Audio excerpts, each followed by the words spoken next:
"Sir, for the last time, I'm going to have to ask you to leave."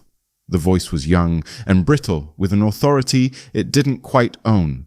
Frank Miller didn't turn. He didn't have to. He had heard voices like that his entire life. Voices that followed a rulebook written by someone else, in a room he'd never see. They were just noise. The real conversation was happening between him and the horizon. A burning orange ribbon was stretched across the sky, pulled tight over the manicured hills of the Serenity Gardens. It was the last breath of the day, and it was fading fast. He could feel the young man's presence behind him, a nervous energy radiating off the crisp uniform, the crunch of gravel under a shifting boot. An impatient sigh. "The park closed at sunset, sir. You're on private property. This is trespassing." Sunset. That word, Frank heard. It landed in his chest like a stone. He looked down at his own hands resting on the worn leather case in his lap. Liver spots dotted his skin like a constellation of faded memories. His fingers, gnarled by age and stiff from the cold, trembled slightly as he traced the brass latch. This case had been with him for 45 years, through monsoons in jungles and blizzards, in places he was supposed to forget. It had never failed him. He wouldn't fail it now. "Just a moment," Frank said, his voice a rustle of dry leaves. "One song, that's all." A pause. The young officer was clearly confused. "One song? Sir, I already told you. There are no performances allowed. It's in the community bylaws. Section C, paragraph 4. Frank finally turned his head, his neck stiff. He saw what he expected to see. A boy, barely in his 20s, with wide, earnest eyes, and a jaw set with the grim determination of someone terrified of making a mistake. The name tag on his chest read, Officer Caden. He looked younger than Frank's own grandson, and he looked scared. Which was strange, Frank, though. He was the one running out of time. "It's not a performance, son," Frank said, his voice softer now. "It's a promise." The last sliver of orange bled into a deep purple behind the young man's shoulders. Frank's heart gave a painful thump against his ribs. He was losing the light. He was losing her. The memory surfaced, clear as yesterday, unbidden and sharp with love. Evelyn, her hair still touched with gold, sitting on this very bench, her hand in his. "It's so peaceful here," she had whispered. "When it's my time, Frank. You promise me? You'll play for me, just once, so I know you're okay." A promise is a promise. He'd kept them in the mud and the blood. He'd kept them through decades of peace that sometimes felt harder than war. He would keep this one. A third voice sliced through the twilight, sharper and colder than the first. "Officer Caden, what is the delay? I instructed you to handle this situation promptly." A woman now stood beside the officer. Frank didn't bother to look at her. She was just another uniform, even without the badge. Her name was Eleanor Vance, the queen of this perfect, sterile kingdom. She was a shadow, a distraction from the mission. "I'm trying, Miss Vance," Caden said, his voice even tighter now. "The gentleman is refusing to cooperate." Frank ignored them both. His world had narrowed to three things: the dying light, the memory of his wife's smile, and the weight of the case on his lap. He'd learned in the service that there comes a time when you stop asking for permission, when the objective is all that matters. His thumbs found the latches. He pushed them. 2 brass latches snapped open. The click-click was unnervingly loud in the quiet air. It sounded like the bolt of a rifle being drawn back. Officer Caden took a half-step back, his hand flying to the utility belt at his hip. "Sir, do not move! I am ordering you to stop what you're doing!" But Frank couldn't stop. It wasn't in him. He lifted the lid of the case. There it lay, nestled in faded red velvet. His trumpet. It wasn't shiny or new. It was a mosaic of small dents and faint scratches, each one a note in the song of his life. He reached in and lifted it. The cool, familiar weight of the brass settled in his hands. It felt like coming home. The last trace of orange vanished. The sky was a deep, starless violet. Now it had to be now. "Sir, This is your final warning. Put it down. Frank closed his eyes, filling his lungs with the cold evening air. He brought the trumpet to his lips, and in the silence he heard the sharp, electric hum of a taser being armed. The sound was a prelude to lightning, not the distant rolling thunder of a summer storm, but a white-hot spike of pure chemical fire driven straight into the base of his neck. 1,000 volts of manufactured agony. Frank's world didn't go dark. It exploded into a universe of searing white light. Every muscle in his body, from the powerful ones in his thighs to the tiny, forgotten ones around his eyes, locked into a single, rigid slab of stone. His jaw clenched so hard he heard his teeth grind together. The breath he had drawn to play the first note was stolen from his lungs, leaving a hollow, burning vacuum. He was no longer in control. He was merely a vessel for the pain. The world tilted on an impossible axis. The manicured trees of Serenity Gardens spun into a green blur. The purple sky spiraled downward. He felt himself falling, but it was a slow, detached sensation, as if he were watching another man tumble from a great height. His hands, which had held the trumpet with such reverence just a second before, were now useless claws, frozen open by the electric current. The trumpet slipped from his grasp. Clang, rattle, scrape. The sound of the brass hitting the stone walkway was worse than the pain. It was the sound of a promise shattering, the sound of failure. It echoed in the sudden silence of his mind, louder than any explosion he had ever heard on the battlefield. His body hit the ground with a heavy, boneless thud. The impact sent a jolt up his spine, and for a blessed moment the electrical fire subsided, leaving behind the dull, aching embers of bruised bone and wrenched muscle. His cheek was pressed against the cold, damp flagstones. The smell of wet earth and crushed grass filled his nostrils. He tasted copper in his mouth. He tried to move, to push himself up, to reach for the fallen instrument, but his limbs were heavy, disconnected things that refused to obey. He could only lie there, a fallen statue in a garden that no longer felt serene. It felt hostile, alien. A pair of polished black boots entered his limited field of vision. "Sir," Officer Caden's voice was strained, high-pitched. "Sir, you need to stay on the ground. Do not attempt to get up." Frank managed a weak groan. He wasn't trying to get up to fight. He was trying to get up to finish what he started, but the boy couldn't see the difference. To him, there was only the rulebook, and Frank had just broken every rule in it. From his second-story window across the lawn, Alex dropped his phone. It hit the carpet with a soft thud. He stared, his mouth agape, his mind refusing to process what his eyes had just seen through the phone's camera. The crackle of the taser, the convulsive jerk of Mr. Miller's body, the way the old man had collapsed like a puppet with its strings cut. "No way!" Alex whispered. "No freaking way!" He knew Mr. Miller. Not well, but he knew him. The old Marine had taught him how to tie a bowline knot last summer when Alex was trying to rig a tire swing. He'd shown him pictures of his wife, Evelyn, when she was young, her smile radiant enough to light up the black and white photograph. He knew Mr. Miller always brought flowers to the memorial bench on the 18th of every month. He was quiet. He was kind. He was history, walking and breathing right there in their sterile modern subdivision.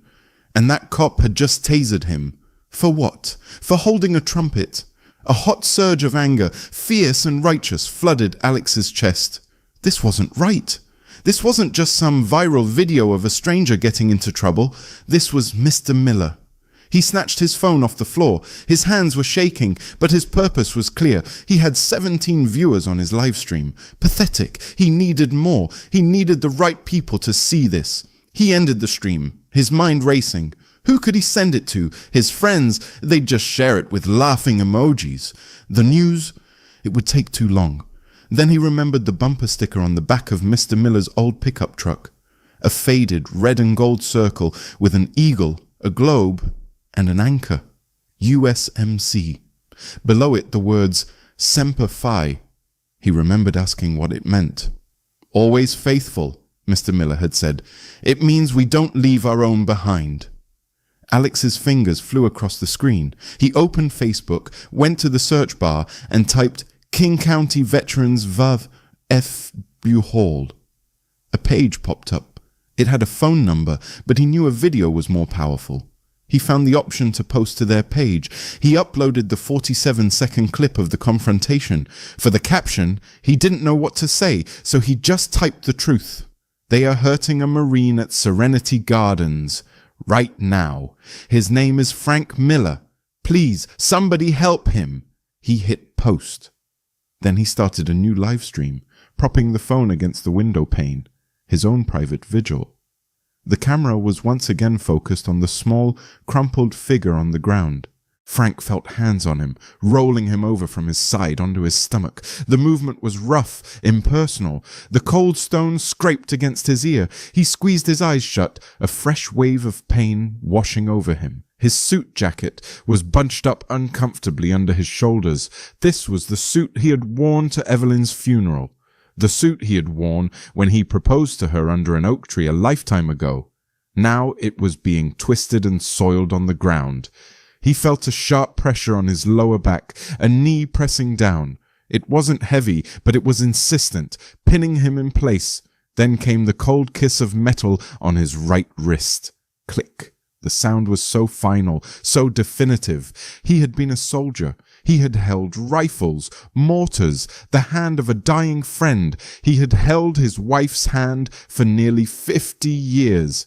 He had held his children, his grandchildren. Now his hands were being bound behind his back like a common criminal. The other cuff snapped shut. Click! The indignity of it was a physical weight, heavier than the officer on his back. It crushed the air from his lungs more effectively than the taser had.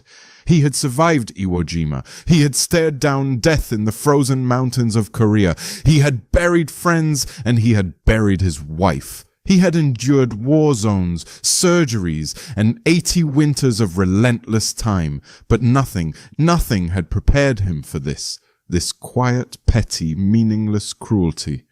This was not a battle for a hill. This was not a fight for freedom. This was a man being broken over a bylaw. "Sir, you are under arrest for trespassing and resisting a lawful order," Caden said, his voice trying for a professional monotone, but Frank could hear the tremor running through it. The boy was reciting a script to convince himself as much as anyone else. Resisting, Frank thought with a strange, detached bitterness. He hadn't been resisting. He had been remembering. He had been loving. Was that a crime now? His cheek was still pressed to the ground.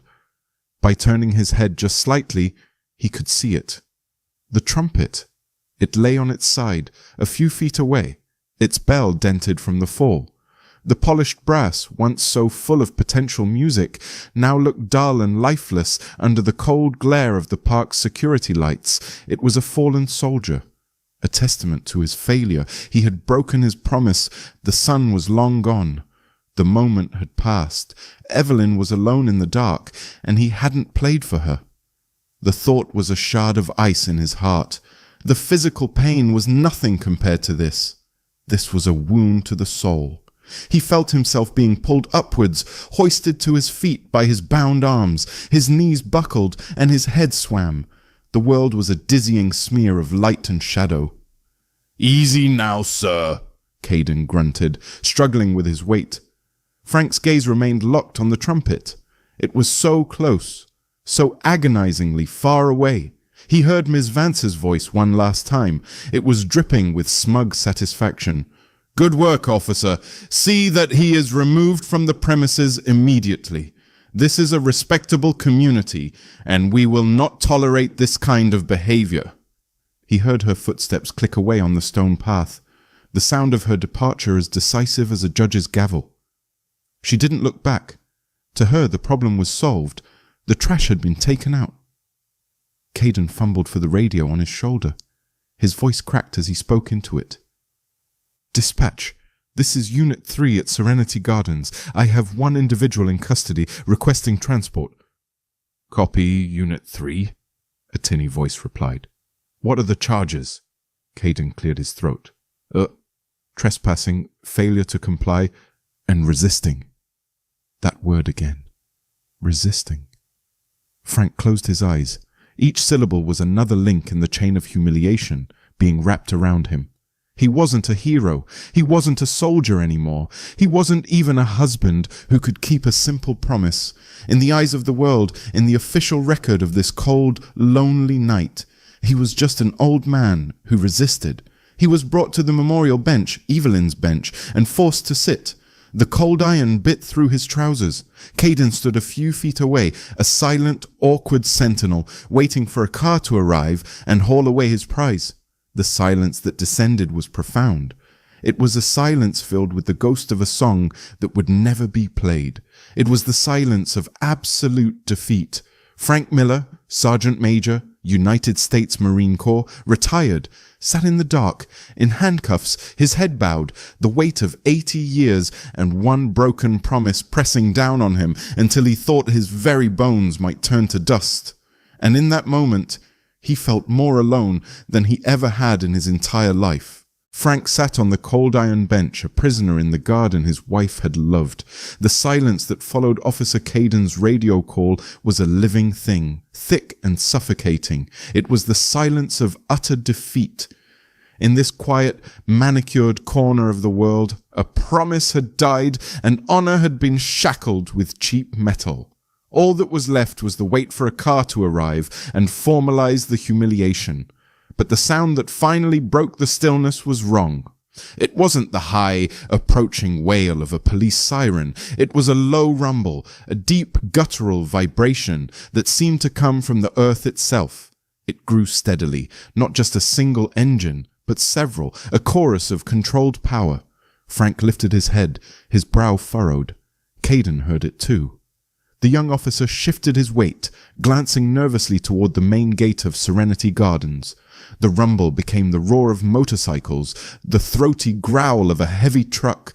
Then headlights swept across the manicured lawns, not the flashing red and blue of law enforcement, but the steady, piercing white of civilian vehicles driven with military purpose. The vehicles stopped just outside the gate. The engines cut out, plunging the scene back into a tense silence. And then came the sound that made the hair on Frank Miller's arm stand on end. It was a sound buried deep in his bones, a rhythm from a lifetime ago. Thump, thump, thump, thump.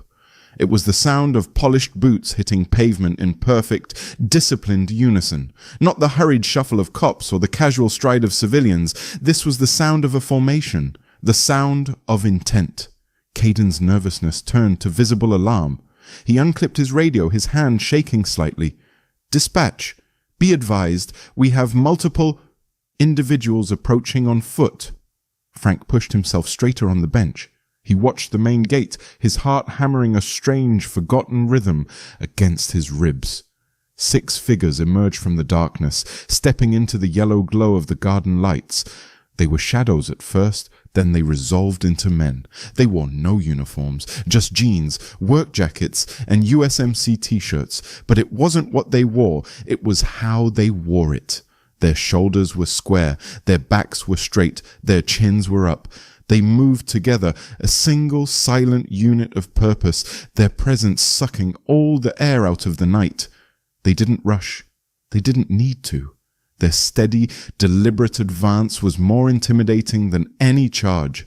At the front of the formation walked a man in his early 30s, his face set like granite. Frank's breath caught in his throat. He knew that face. He'd seen it when it was a scared kid of 18, fresh out of boot camp. He had mentored that kid, taught him, and watched him become a man. Sergeant Gunny Sullivan. Sullivan's eyes scanned the scene. The young, terrified cop, the crumpled form of the trumpet on the ground, and finally, Frank, sitting on the bench, in handcuffs. The Marines came to a halt 10 feet from the bench, fanning out in a silent, perfectly spaced semicircle. They didn't speak. They didn't threaten. They just stood, a jury of stone-faced brothers. The authority in the garden shifted. It was a palpable thing. Like a change in barometric pressure before a storm. It no longer belonged to Officer Caden's badge and his rulebook.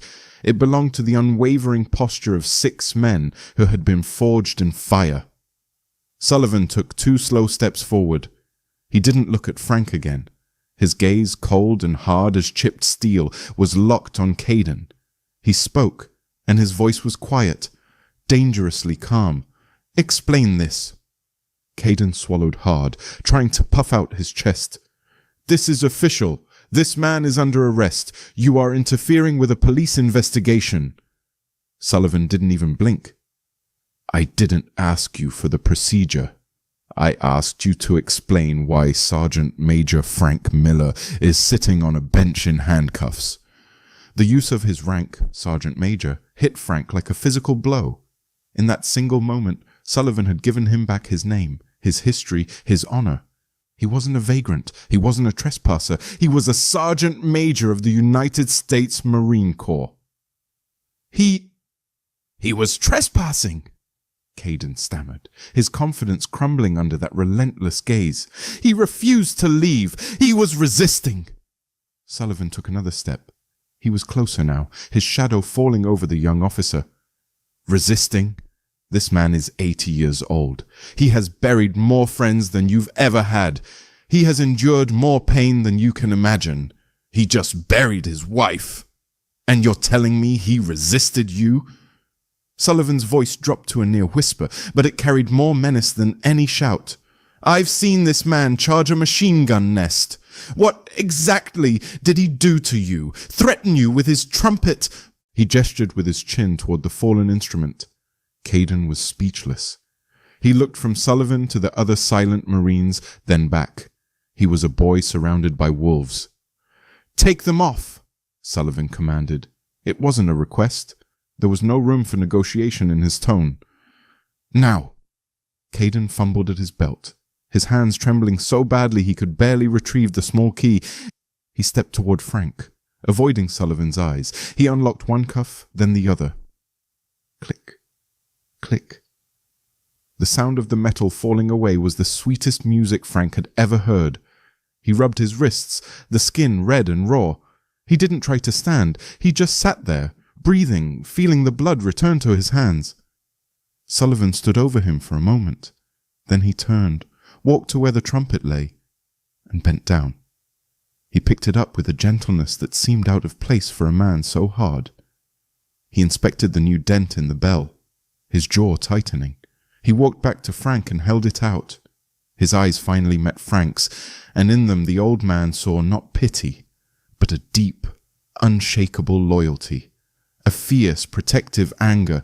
It was the look of a brother in arms. It was the look of Semper Fidelis. It was the look of home. Frank's fingers, trembling not from fear, but from a profound, surging relief, closed around the cool brass of the trumpet. It felt like an anchor in a raging sea. He looked up at Sergeant Sullivan, and for a moment, the 80-year-old man and the 30-year-old Marine were just 2 brothers, bridged by an unspoken oath that time and circumstance could never tarnish. The trumpet was not just an instrument being returned. It was a piece of Frank's soul being restored to him. Sullivan gave a short, almost imperceptible nod. It was a signal. Without a word, the 5 other Marines shifted. In a single, fluid movement, they turned their backs on the disgraced Officer Caden, on the empty space where Miss Vance had stood, and on the world beyond the garden gate. They formed a silent, living wall around the bench, creating a sanctuary of broad shoulders and steadfast loyalty. They faced inward, their focus entirely on the old man and his mission. They were no longer a jury. They were an honor guard. A new strength flowed into Frank's weary limbs. He drew it from them, from their quiet, unshakable presence. With a deep breath that was half pain and half resolve, he pushed himself to his feet. His old joints protested with a series of cracks and groans, but he stood straighter than he had in years. The weight of his grief was still there, but now he was not carrying it alone. He looked at the trumpet in his hands. He saw the new dent in the bell, a fresh scar alongside the old ones. It was a part of the story now. He raised it to his lips. The world fell away. There was no cold iron bench. There was no sterile, manicured garden. There was no trembling young cop watching in horrified awe.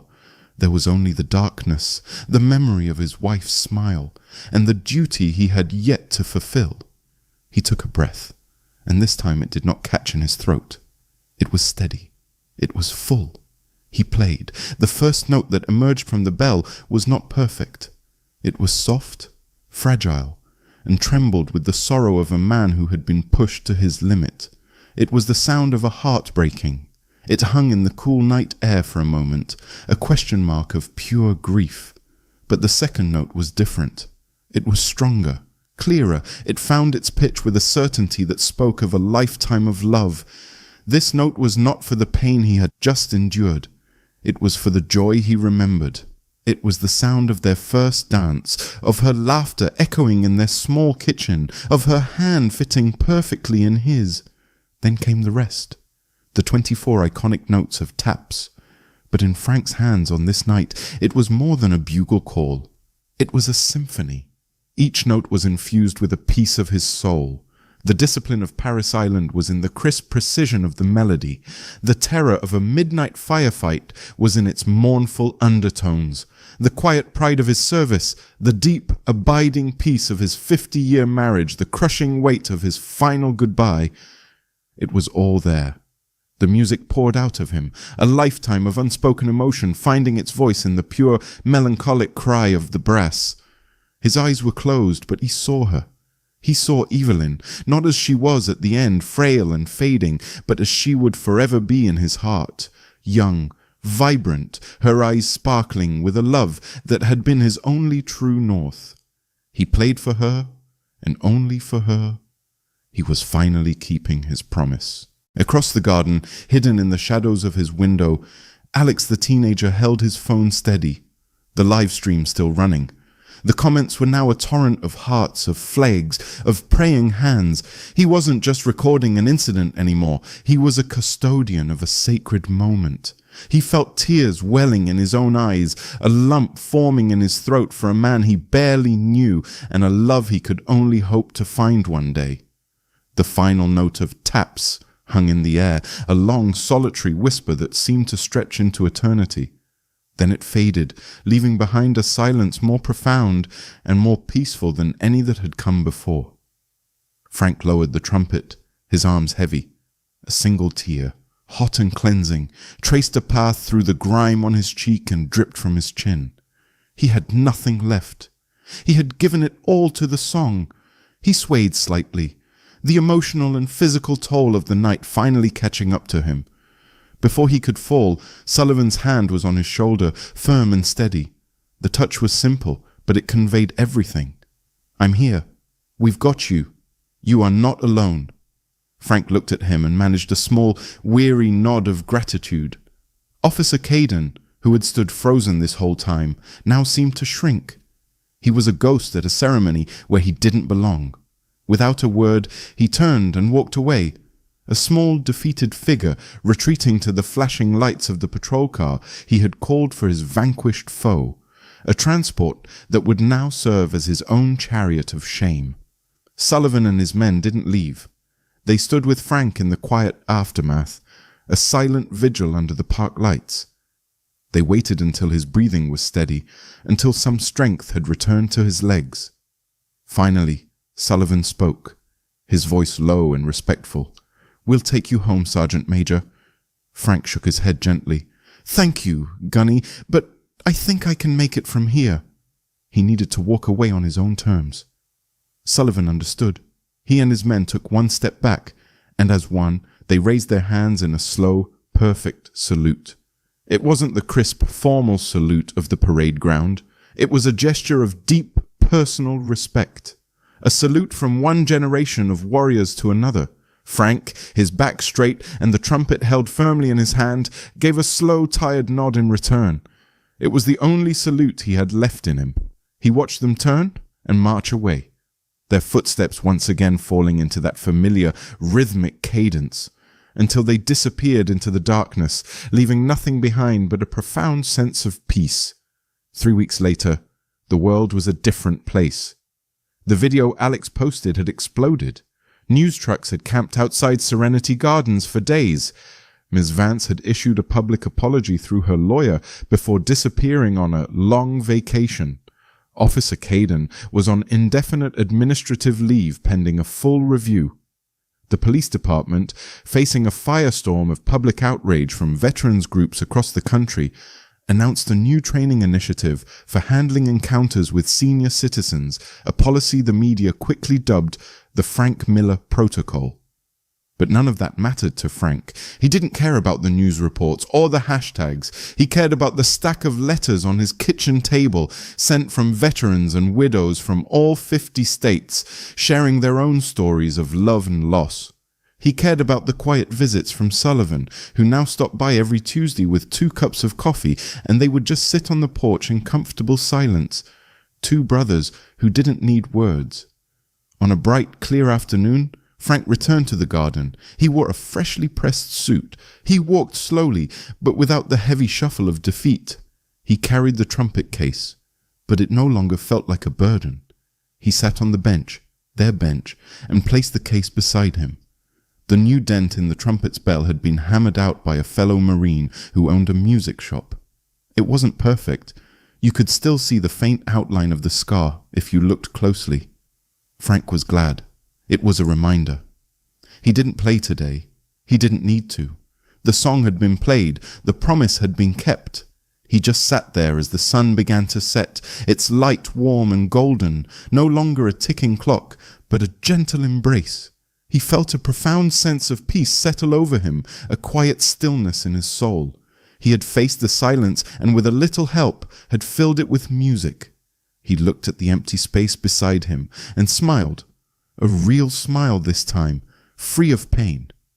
He knew with a certainty that settled deep in his marrow that he was no longer alone. His service to his country had ended decades ago, but he had learned a fundamental truth on a cold night in a quiet garden. Honor never does.